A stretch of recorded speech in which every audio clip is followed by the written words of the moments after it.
Seja bem-vindo ao workshop TEA, Transtorno no Espectro Autista. Então, vamos começar refletindo o que seria este transtorno espectro autista. O transtorno do espectro autista é um distúrbio do neurodesenvolvimento caracterizado por desenvolvimento atípico, manifestações comportamentais, déficits na comunicação e na interação social, padrões de comportamentos repetitivos e estereotipados, podendo apresentar um repertório restrito de interesses e atividades. Trata-se de uma desordem cerebral que impacta no desenvolvimento da pessoa, podendo interferir na forma como ela percebe o mundo ao redor e interage com os outros, ocasionando desafios sociais de comunicação verbal ou não, e comportamentais. Trata-se de uma condição crônica, de uma deficiência neurológica e não de uma doença. Devido à variedade de sintomas e sua complexidade, essa condição é agora denominada transtorno do espectro do autismo, TEA, conforme expresso na quinta edição do Manual Diagnóstico e Estatístico de Transtornos Mentais, o DSM-5, da Associação Americana de Psiquiatria.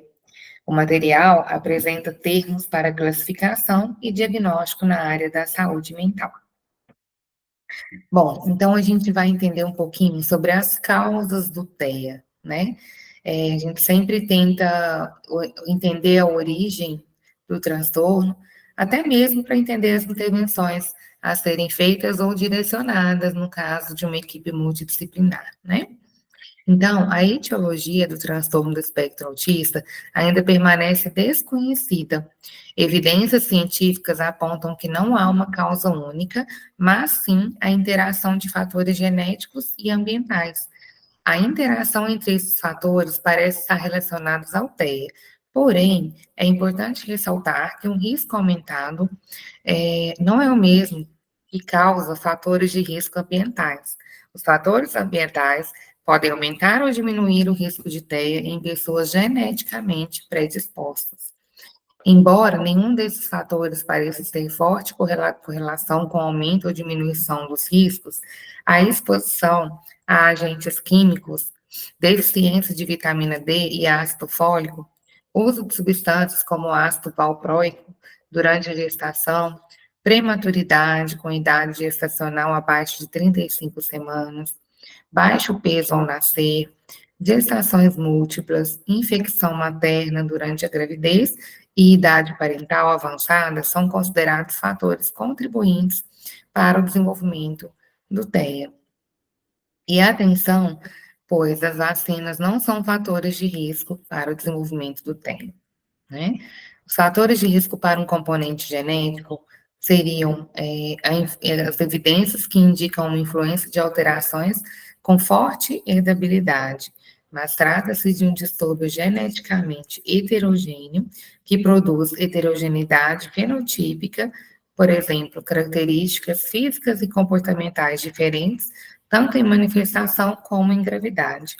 Apesar de alguns genes e algumas alterações estarem sendo estudadas, vale ressaltar que não há nenhum biomarcador específico para o transtorno do espectro autista. Então, quais seriam os níveis do autismo para a CID, né? Classificação Internacional de Doenças e o DSM, Manual Diagnóstico e Estatístico de Transtornos Mentais. Bom, a gente tem aí alguns níveis que a gente pode dizer, né? Seria o nível 1, popularmente conhecido como leve, quando o indivíduo precisa de pouco suporte, né? Temos também o nível 2, seria o nível moderado, cujo grau de suporte necessário é razoável. E temos o nível 3, conhecido como autismo severo, quando o indivíduo necessita de muito suporte. Então, é importante a gente ressaltar aí esses 3 níveis, compreendendo as graduações aí de necessidade de suporte, né? Então, a gente tem algumas curiosidades sobre o autismo, que seria o seguinte: no Brasil, 2 manuais de diagnóstico têm sido adotados, que seria o DSM, o Manual Diagnóstico e Estatístico de Transtornos, que está em sua quinta edição, e o CID, Classificação Internacional de Doenças, na sua 10ª edição. Nos Estados Unidos, já está em sua 11ª edição. Ambos consideram o autismo como um transtorno do desenvolvimento. Enquanto o primeiro incorporou todos os tipos de autismo sobre a mesma classificação, transtorno espectro autismo,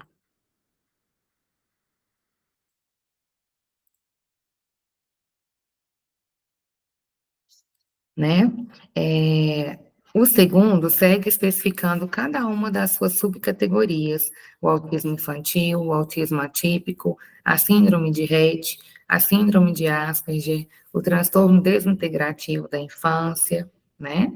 E também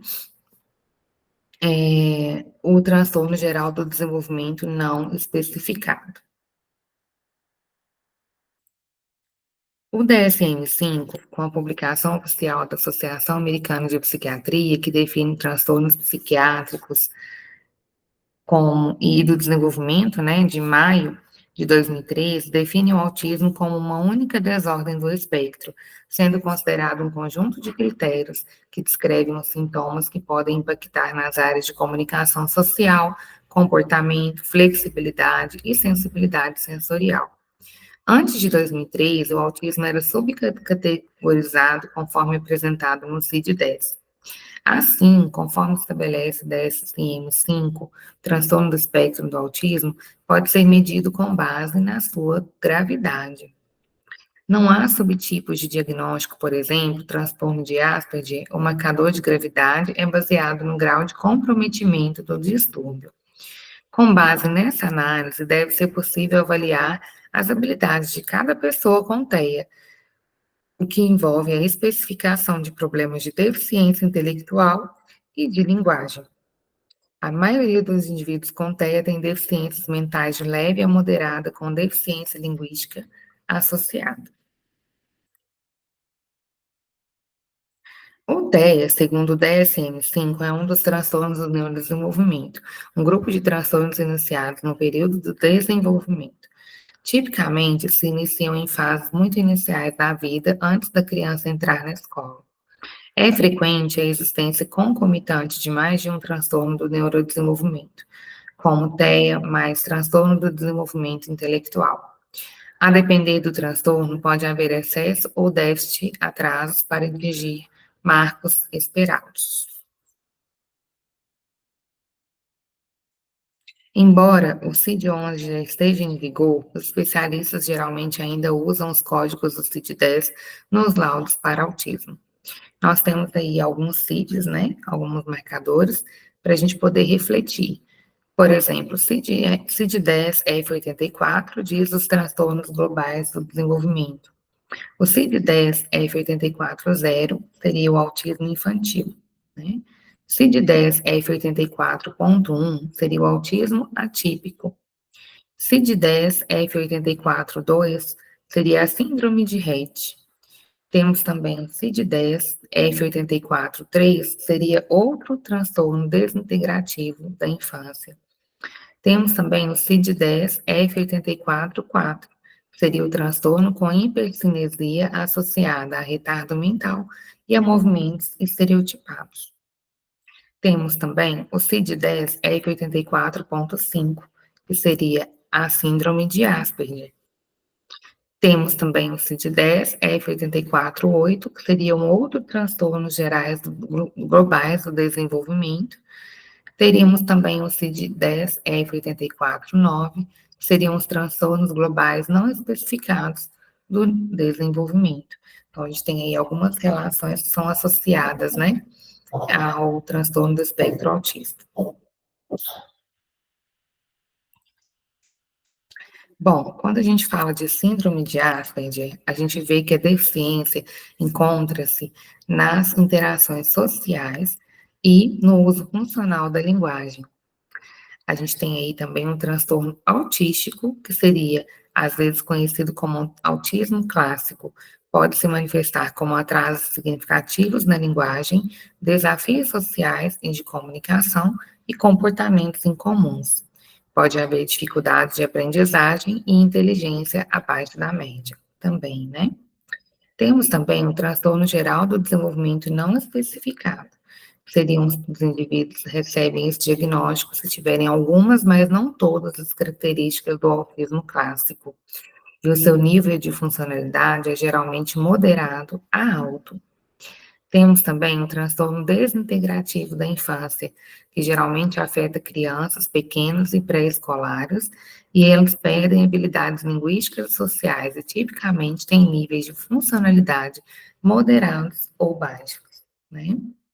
Temos também a síndrome de Rett, que seriam indivíduos com transtornos, com esse transtorno são geralmente mulheres e podem ter níveis de funcionalidade moderados ou baixos. A doença se desenvolve à medida que a criança envelhece. E a síndrome de Rett caiu anteriormente sobre o espectro de TEA, mas agora está confirmada que a causa de Rett é genética e, portanto, não é mais enquadrada como TEA. E de acordo com as diretrizes de atenção e reabilitação da pessoa com transtorno do espectro autismo, é necessário deixar claro que, embora a síndrome de Rett esteja entre os transtornos globais do desenvolvimento, conforme estabelecido na CID-10, ela não deve ser considerada como parte dos transtornos do espectro autismo, uma vez que tem características singulares dos pontos de vista clínico, genético e comportamental. Então, a gente pode considerar, né, essa especificidade aí em relação à síndrome de Rett, e também temos agora o conhecimento das outras especificidades, né? Bom, então como que a gente vai diagnosticar o autismo? O diagnóstico de TEA é essencialmente clínico, né? Feito a partir das observações da criança, entrevistas com os pais e a aplicação de instrumentos específicos. Esses instrumentos, né, de vigilância do desenvolvimento infantil, material com conhecimentos básicos sobre o desenvolvimento nos 2 primeiros anos de vida, que todo profissional da atenção primária à saúde deve ter, para poder orientar adequadamente os pais sobre como acompanhar o desenvolvimento normal do seu filho.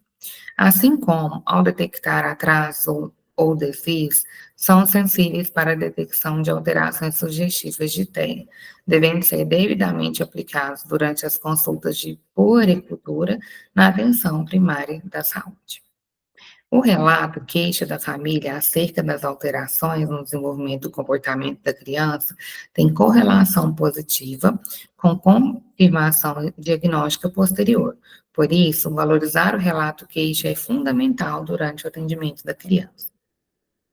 Manifestações agudas podem ocorrer e, frequentemente, o que conseguimos observar são sintomas de agitação ou agressividade, podendo haver auto ou heteroagressividade. Essas manifestações ocorrem por diversos motivos, como dificuldade em comunicar algo que gostaria, alguma dor, algum incômodo sensorial, entre outros. Nesse momento, é fundamental tentar compreender o motivo dos comportamentos que estamos observando, para então propor estratégias que possam ser efetivas. Dentre os procedimentos possíveis, temos estratégias comportamentais, de modificação de comportamento, uso de comunicação suplementar e ou alternativa como apoio para compreensão e expressão, estratégias sensoriais e também procedimentos mais invasivos, como contenção física e mecânica, medicações e, em algumas situações, intervenções em unidades de urgência e emergência. Bom, então como que é feito esse diagnóstico, né? Não existe um exame específico para detectar o TEA. O diagnóstico clínico é baseado na observação direta do comportamento do paciente e de entrevistas com os pais. O paciente pode ser analisado por neurologistas, psicólogos, psiquiatras com especialidade no assunto. A avaliação também pode incluir conversas com pessoas próximas, como amigos e familiares, para conhecer mais sobre o histórico do indivíduo. O primeiro passo é uma entrevista com os pais da criança e o intuito é coletar informações relacionadas ao desenvolvimento neuromotor da criança, por exemplo, identificar a idade em que a criança começou a balbuciar, vídeos da criança em situações de interação social, como aniversários, também são muito úteis para avaliar o repertório social dessa criança. Além disso, o psiquiatra ou neurologista, profissionais habilitados para o laudo, irão observar os comportamentos da criança durante a consulta, por exemplo, e irão observar se essa criança atende a chamados, se ela apresenta interesses restritos, se brinca com objetos de maneira pouco usual. O diagnóstico, em geral, não deve ser fechado antes dos 4 anos de idade, e existindo suspeitas antes dessa idade, recomenda-se estimulação precoce e intervenção comportamental, para que posteriormente possa ir se fazendo o acompanhamento dessa criança com as futuras intervenções, né? Você sabe quais são os níveis de autismo? Então, a gente tem aí alguns níveis mais claramente expostos, por exemplo, nível 1, esse é o mais suave, presente no TEA. Quem está incluído nesse grupo geralmente apresenta sintomas bem sutis e que não interferem muito na escola, no trabalho ou nas relações. Precisam apenas de dicas ou auxílios pontuais, né? Temos também o nível 2, que seria, a partir desse grupo, os pacientes passam a necessitar de um apoio maior, principalmente no que diz respeito à terapia com fonoaudiólogos para trabalhar a linguagem ou intervenções que visam habilidades sociais e redução de estereótipos, né? Temos também um terceiro, que por sua vez é o mais crítico, e vale ressaltar que quem está incluído nessa categoria depende muito de auxílio para a maioria dos afazeres, né? É, além de precisar ter sempre alguém por perto para ajudar. As estereotipias e o prejuízo na linguagem costumam ser enormes, né? Nesses níveis aí de autismo, no grau 3. Bom, o TEA é considerado um transtorno de neurodesenvolvimento, e nele a criança tem dificuldade na comunicação social, com fala repetitiva, por um exemplo, né, que é um exemplo que a gente pode notar, e mantém um interesse restrito e estereotipado por objetos e fenômenos. Há também a ocorrência de comportamentos repetitivos e estereotipados, como, por exemplo, balançar o corpo para frente e para trás, girar objetos e o flapping, nome dado ao ato de balançar repetidamente as mãos. Como diz a sigla, hoje não se fala mais no só autismo, mas sim no espectro. Por isso, o autismo pode ter vários níveis, englobando vários tipos diferentes, né? 4 tipos diferentes, incluindo a famosa síndrome de Asperger. É importante saber diferenciá-las para que se possa aplicar a melhor terapia para cada caso específico. Bom, então vamos às principais características do TEA, né? Dificuldade em manter contato visual, pouco interesse por coisas que outras pessoas e crianças propõem. No geral, a criança autista só se atenta a algo de seu próprio interesse.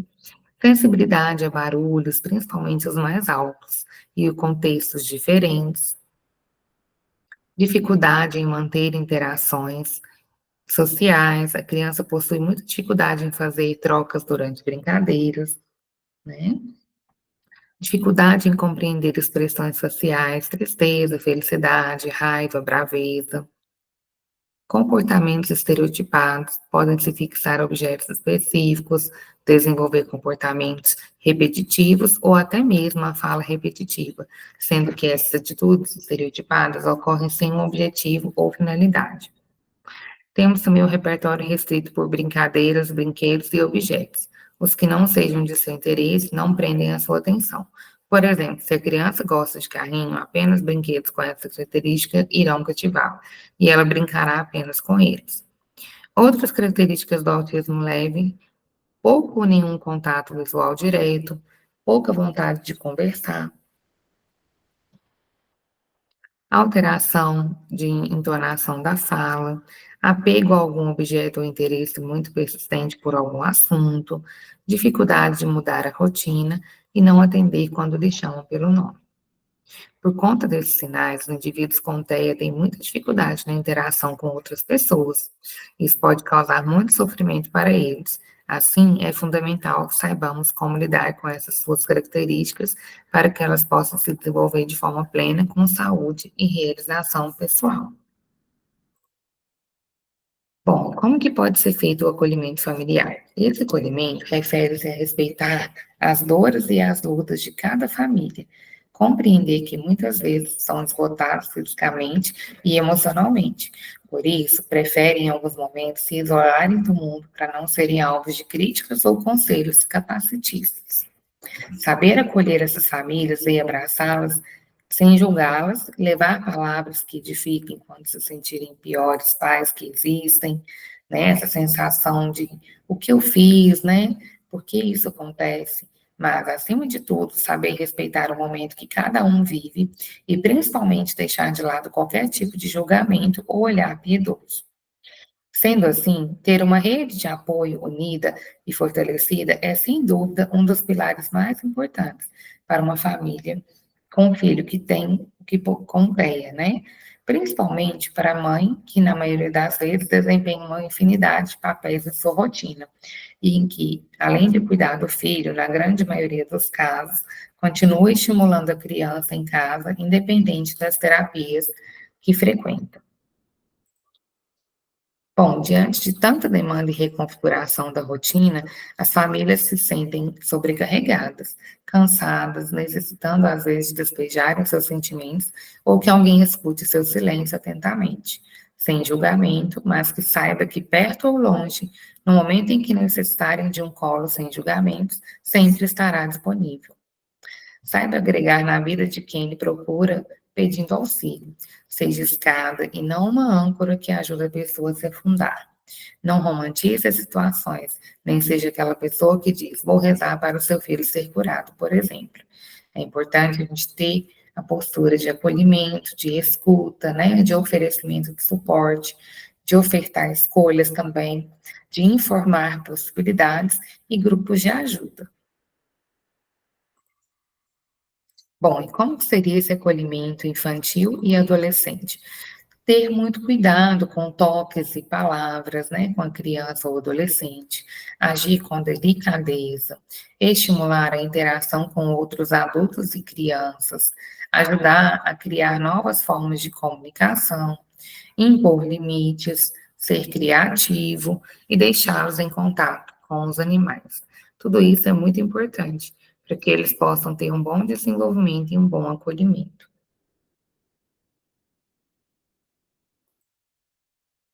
Bom, como seria essa intervenção com as crianças? Primeiramente, a gente faria uma entrevista inicial de anamnese, a escuta dos pais, ajudando a compreender o processo e a lidar com a ansiedade e depressão causadas por ele. A escuta dos professores, como que essa criança é tratada na escola, como que ela se comporta, a escuta dos demais profissionais e professores, com a ajuda, né, para poder compreender o processo e lidar com a ansiedade e depressão causadas por ele. Ensinar também a lidar com a rotina, o autocontrole, através de objetos e brinquedos específicos para a faixa etária. Usar cartões e desenhos para aproximar o cotidiano da criança, a terapia ABA, a análise do comportamento aplicada no autismo, foca em promover o ensino de novas habilidades e reduzir comportamentos desafiadores, como crises, ou os que colocam em risco a integridade física, como agressão e autoagressão.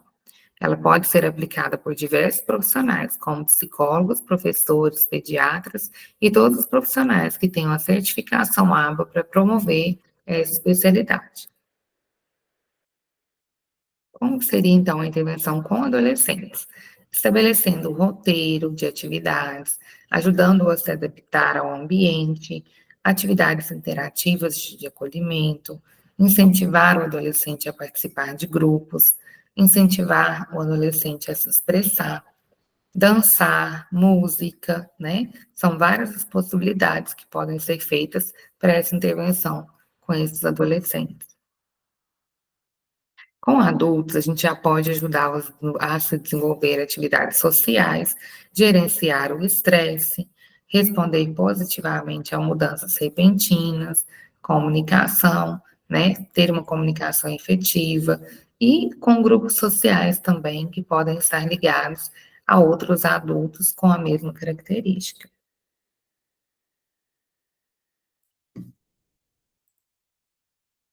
Bom, e como que a gente pode fazer a manutenção da saúde? É ideal que a criança, adolescente ou adulto realize a manutenção com acompanhamento frequente no médico, que vai avaliar, né, a situação física e neurológica dessa criança, do adolescente ou do adulto, e a supervisão da equipe multidisciplinar, composta por psicólogo, fono, neuro, psiquiatra, etc. Diante de qualquer anormalidade ou dificuldade, a equipe imediatamente deve ser acionada para estar atuando nesse caso, né? Acompanhando aí todo o processo. E é essencial que a inclusão social e a convivência sejam considerados, né? Por exemplo, grupos escolares como a PAI, desde o nascimento até 5 anos e 11 meses de idade. As escolas, a pessoa autista tem direito à matrícula na escola, seja na rede pública ou privada de ensino. Nenhuma instituição pode negar, né, essa matrícula a quem está no espectro. E não existe número máximo de vagas a serem preenchidas para os chamados alunos de inclusão. As salas de recursos, né, precisam ter nas escolas e as escolas particulares especiais também. Quando a educação especial pode ocorrer em instituições educacionais públicas ou privadas, sejam elas regulares ou especializadas, em salas regulares, especializadas ou de recursos multifuncionais, sobre a condução de professores reagentes, generalistas ou especialistas ou de professores especializados. Bom, a qualidade de vida é essencial, né? Junto ao trabalho para a saúde mental. Por exemplo, investimento na convivência familiar, na convivência social, no lazer, né? Com convivência com animais, atividades que a criança gosta de realizar, esportes, atividades físicas que são cheias de benefícios para o desenvolvimento de pessoas autistas, principalmente na infância, além dos relacionados ao desenvolvimento físico e motor. Os exercícios ajudam também a ampliar a comunicação social, a autoestima e a regulação da rotina, com natação, futebol, basquete, escalada e entre outros, né? Temos também indicações para aprendizagem continuada, com grupos de famílias, grupos de discussões profissionais, com leitura, cursos gratuitos, discussões de caso, palestras e eventos também, né? Que são muito bacanas aí e abordam a temática.